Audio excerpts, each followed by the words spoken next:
দেশ ও দেশের বাইরে থেকে আপনারা যারা ভিডিওটি দেখছেন সকলকে জানাই আসসালামু আলাইকুম। আশা করি আপনারা ভালো আছেন।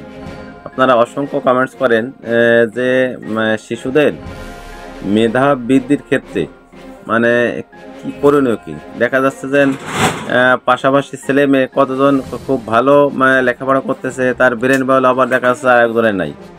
এই ক্ষেত্রে পিতামাতার করণীয়টা কি?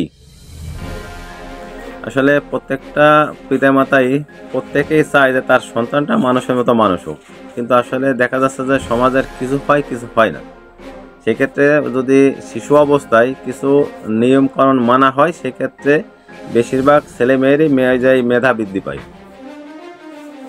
প্রত্যেকটা পিতামাতারই বাচ্চা যখন ছোট থাকে তখন তার মানে আলাদা কিছু যে কার্যক্রম পরিচালনা করতে হয়। যেমন আপনার বাচ্চা যখন ঘুম থেকে উঠবে, ঘুম থেকে ওঠার পরে আপনার তাকে যখন ব্রাশ করালেন, মুখ হাত ধুয়ে ফ্রেশ করাবেন, এরপরে কিছু পুষ্টিকর খাবার দেবেন, যতদূর সম্ভব ন্যাচারাল খাবারগুলো দেবেন।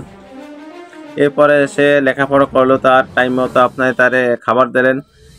প্রত্যেকটা খাবারের লবণের পরিমাণ কমাই দিতে হবে। যখন আপনি লবণের পরিমাণ কমাই দেবেন তখন তার মেধা বৃদ্ধি পাবে।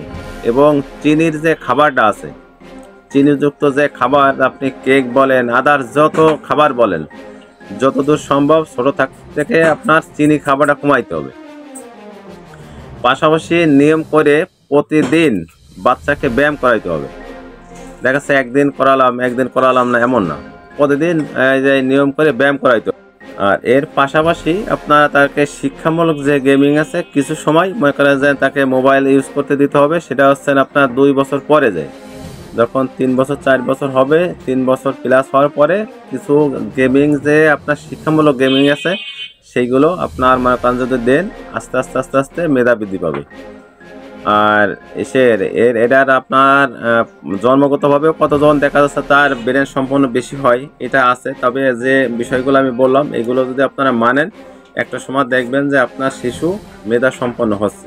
ভিডিওটা দেখার জন্য সকলকে ধন্যবাদ এবং সকলের সুস্বাস্থ্য দীর্ঘায়ু কামনা করে আমি আজকে এই ভিডিও থেকে বিদায় নিলাম।